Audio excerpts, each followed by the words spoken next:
ভেতরের দিকে কিন্তু এই মুহূর্তে নিয়ে যাওয়া আমরা দেখতে পাচ্ছি আরো একজনকে।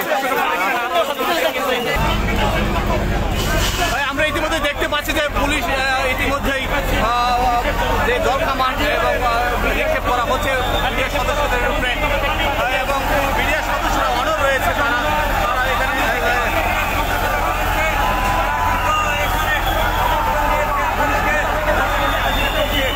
মিডিয়া সদস্যরা একদম অনড় অবস্থায় রয়েছে তাদের যে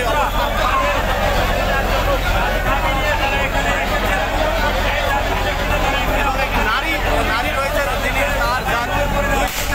ইতিমধ্যে আমরা দেখতে পাচ্ছি যে সাউন্ড গ্রেনেড পাঠানো হচ্ছে এবং একটি থমথমে অবস্থা রণক্ষেত্র পুরো যে কাকরাইল মোড় রয়েছে সাউন্ড গ্রেনেড মারা হচ্ছে এবং মিডিয়ার সদস্যরা কিন্তু অনড় অবস্থায় রয়েছে তারা তাদের যে অবস্থান থেকে কিন্তু এক চুলো নড়ানো যাচ্ছে না। সাউন্ড গ্রেনেড মারা হচ্ছে আমরা দেখতে পাচ্ছি যে সাউন্ড গ্রেনেড উপেক্ষা করেই তারা কিন্তু তাদের যেই অধিকার আদায়ের যে 3 দফা দাবি সেটির লক্ষ্যে তারা এখনো কাকরাইল মোড়ে অবস্থান করছে।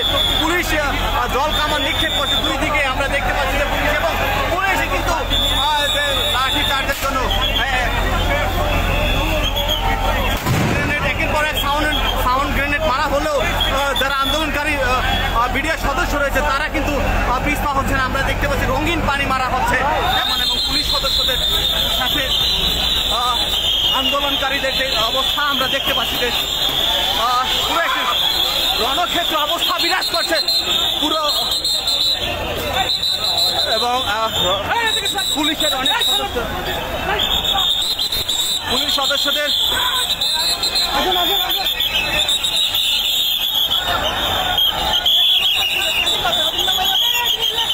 পুলিশ সদস্য এবং আমরা দেখতে পাচ্ছি যে গ্রেনেডে সাউন্ড গ্রেনেডে একজন বিডিআর সদস্য সাবেক বিডিআর সদস্য আহত হয়েছে। সাউন্ড গ্রেনেডে বয়স্ক একজন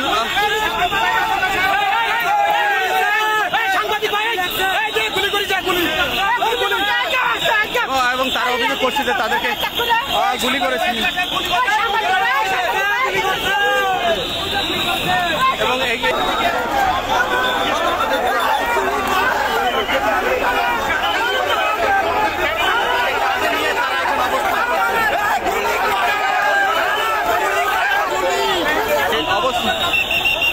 অবস্থানে অনড় রয়েছে।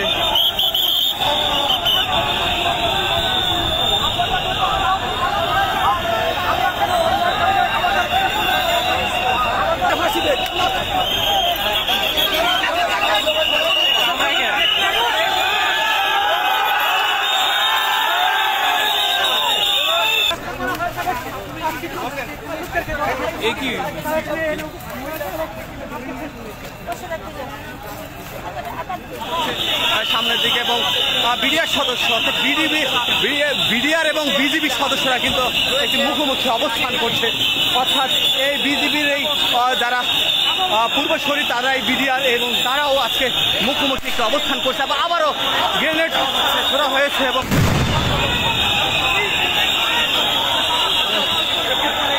গ্রেনেড কিন্তু ছোড়া হচ্ছে আবারও আমরা দেখতে পাচ্ছি যে গ্রেনেড ছোড়া হচ্ছে এবং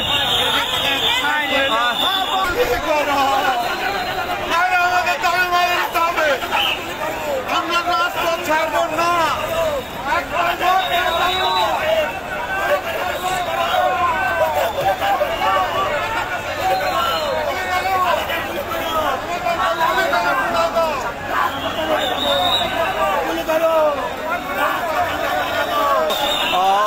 অবস্থা জুড়েই এবং এই যে পুলিশ চতুর্মুখী অবস্থানে অর্থাৎ বিডিআর সদস্যরা চতুর্দিকে অবস্থান নিয়েছে এবং সেই অবস্থান লক্ষ্য করেই পুলিশ সাউন্ড গ্রেনেড এবং একের পর এক সাউন্ড গ্রেনেড ছুটছে এবং পর্যাপ্ত সংখ্যক পুলিশ সদস্য কিন্তু মোতায়েন করা হয়েছে পুরো কাকরাইল মোড় জুড়ে এবং এটা একটু সামনে এটা ঠিক প্রধান বিচারপতির বাসভবন এর পরে যমুনা রয়েছে অর্থাৎ এখানে যে মেন সড়কটি সেটি বন্ধ করে দিয়েছে চলছে একের পর এক সাউন্ড গ্রেনেডের এবং তাদেরকে এবং অনেক বিডিআর সদস্যরা আহত হয়ে গেছে ইতিমধ্যে এবং তাদেরকে আমরা দেখেছি যে তাদের নিয়েই তারা অবস্থান করছে। আপনার নাম কি? আপনার নাম কি? দিকে কিন্তু এই মুহূর্তে নিয়ে যাওয়া হচ্ছে। কি নাম? আপনার নাম কি ভাই? আপনার নাম কি? আপনি এখানে কি জন্য আসছেন? আমরা দেখতে পাচ্ছি আরো একজনকে অ্যারেস্ট করে নিয়ে যাচ্ছে। একের পর এক অ্যারেস্ট করে নিয়ে যাওয়া হচ্ছে বিডিআর সদস্যদেরকে।